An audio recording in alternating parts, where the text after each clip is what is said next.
Generation Z versus old generation. Who is successful? Today I will discuss. Generation Z না old generation কে বেশি সফল? আজকের ভিডিওটা আপনার চিন্তাধারা বদলে দিতে পারে, কারণ সত্যটা আপনি যা ভাবছেন সেটা নাও হতে পারে। একজন 20 বছরের ছেলে অনলাইনে মাসে লাখ টাকা আয় করছে, আর একজন 50 বছরের মানুষ 30 বছর চাকরি করে একই জায়গায় দাঁড়িয়ে আছে। তাহলে সফল কে? Old generation mindset, hard work করো, সাকসেস আসবে। স্টেবল জব করো, নিরাপত্তা পাবে, রিস্ক কম নাও। ওল্ড জেনারেশন বিশ্বাস করে কষ্ট করো, ধীরে ধীরে এগো, একদিন সফল হবেই। তার ডিসিপ্লিন জানে, প্যাশেন্স জানে, কিন্তু একটা সমস্যা আছে, তারা চেঞ্জ নিতে ভয় পায়।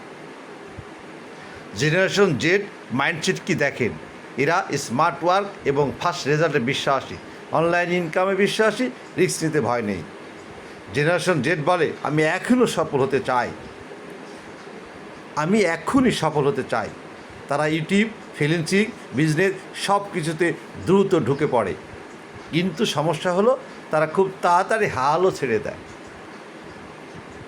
Generation Z versus old generation দেখেন, বিষয় কাজ। ওল্ড জেনারেশন হার্ড ওয়ার্ক করে, জেনারেশন জেড স্মার্ট ওয়ার্ক করে। সময় ওল্ড জেনারেশন ধীরে, জেনারেশন জেড দ্রুত। রিস্ক ওল্ড জেনারেশন কম নিতে চায়, জেনারেশন জেড বেশি নিতে চায়। প্যাশন ওল্ড জেনারেশন বেশি, জেনারেশন জেড কম। ওল্ড জেনারেশন হলো slow but steady, generation Z হলো ফাস্ট বাট আনস্টেবল। সত্যটা হলো সফল কেউ না যদি ব্যালেন্স না থাকে।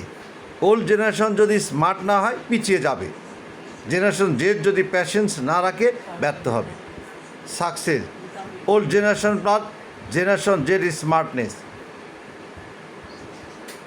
ইসলাম আমাদের শেখায় চেষ্টা করো, ধৈর্য ধরো, আল্লাহর উপর ভরসা রাখো। শুধু দুটো টাকা নয়, সফলতা মানে হালাল আয়, শান্তি, বরকত। তাহলে প্রশ্নটা আবারও, জেনারেশন জেড না ওল্ড জেনারেশন কে সফল?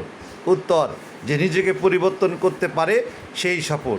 আপনি কোন দলে? কমেন্টে লিখুন। আর ভিডিওটা ভালো লাগলে সাবস্ক্রাইব করতে ভুলবেন না কিন্তু।